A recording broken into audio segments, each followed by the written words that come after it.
Hey everyone, welcome to the channel. All things Middle Earth here with sort of a discussion video, an information sharing video, if you will, on some things happening with the game in regards to the Chinese market. If you've been following some of this information, first off, I will just say this is not my field of expertise. I don't know like any of these foreign policies. I'm not a financial person. I'm not a legal, all that, just like big disclaimer that I'm just information sharing. Shout out to Zane. He messaged me on Discord asking if I had seen this and I hadn't yet. But I just feel like it's one of those things that's important for people to be aware of, that things are happening, which may, if I posted a video 3 months ago when when Rise to Work got greenlit in China, and China's spending restrictions, as far as I understand, are very different than they are in America, where I am, in terms of what they can do in games and how they can monetize things. And so, to my understanding, that was why a lot of these changes for Rise to War 2.0 happened, was because they were sort of making things okay to be in that market. Because again, my understanding also is that China is a very, very big market. So if they can get the green light and get everything in line, that makes a lot of sense for an organization to do. That's kind of been my understanding of why certain changes have happened or gone the direction they have. So that was 3 months ago that it got greenlit in China. This article came out today. It says China announces rules to reduce spending on video games. And it says Chinese regulators announced on Friday a wide range of rules aimed at curbing spending and rewards that encourage video games, dealing a blow to the world's largest games market, which returned to growth this year. The new rules, which will effectively set spending limits for online games, sparked panic among investors, wiping nearly 80 billion in market value from China's two biggest gaming companies, as investors sought to gauge the potential impact on earnings and more restrictions in the offing. So big changes coming. I'm going to read this next part too before I say anything else, because NetEase does get mentioned here as well. And it says online games will now be banned from giving players rewards if they log in every day, if they spend on the game for the first time, or if they spend several times in the game consecutively. So anything, this is in China, anything like login rewards or first time purchase bonuses or anything like that wouldn't be happening. All are common incentive mechanism for online games.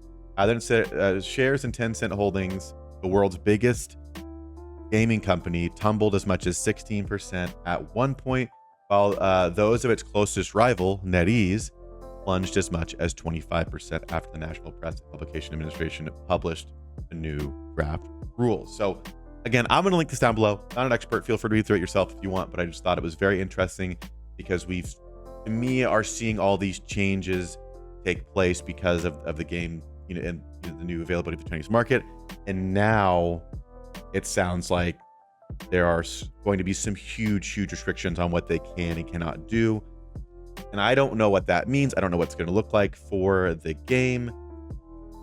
But I feel like if you're a player, you should be aware that, again, the company is not in an amazing spot at this moment. If you look at their stock, this is just NetEase Incorporated. You can see it's a little bit harder to see here, but it's way down. This is another one. This is Yahoo Finance. Like if you see over here, this is like November 20th, where this is the last 6 months.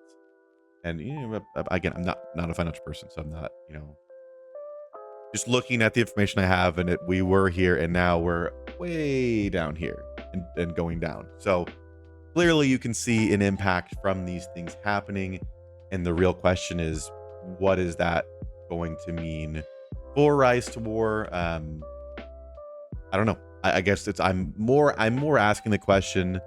I don't expect anyone to know for sure. We're all speculating, but more than anything, I just wanted to share this information with you guys so you can be aware and make choices on how you want to proceed based on that. Again, if you are playing in America or a country that's not affected by this, it may not matter at all. But again, if the game's developer is going through these things, that's going to affect things. There's probably a reason, or there's a correlation here as to the silence we've had in Discord from the devs, or lack of communication. It just seems very, very interesting. So I don't know. I honestly don't even really know what to think about this. But again, games will now be banned from giving players rewards if they log in every day, spending incentives for the first time, or consecutive spending, all that stuff. Don't know what they could do to their structure to change how they do things, but they did ask, I think it was Tencent, to comment, and NetEase declined.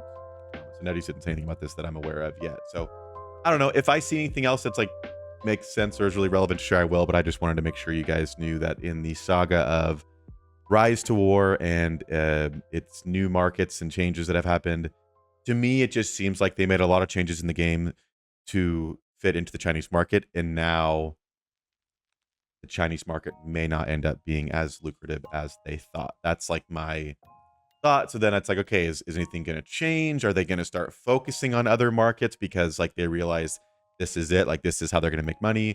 Has too much change in the game that they're just like, nope, doesn't matter, we're just going to like figure it out? I don't know. It would be very interesting to see what they do, but again, it's not something that they're going to post to the players about and be like, by the way, guys, like our stock's way down. So I just thought it was very interesting because you don't look at this side of things and you know, the company, the business side a whole lot, but there always is a correlation between decisions made in the game, why things are changing, why things are happening, and what's happening in the real world and what is being, you know, opposed on them in terms of regulations or those things. So again, kind of rambling, but just wanted to share this. I'm going to link this article that talks about this down below. So if you guys want to take a look, you can. And yeah, shoot me a message or comment if you guys have thoughts on this, especially if this is something you deal with more. I said it, I'll say it again, not my area expertise. So not trying to be like, oh my gosh, Atmew's giving stock advice. It's like, no, I don't know what I'm talking about, but it's just very interesting to start looking at this and seeing and thinking how is this going to impact the game in the future as we move forward. And just be aware that if you're playing a game and spending on it, you should be aware of how things are going. So anywho, that's going to do it for this one. I'm just curious what's going to happen. So appreciate you guys, appreciate the support. And as always, I'll see you in the next video.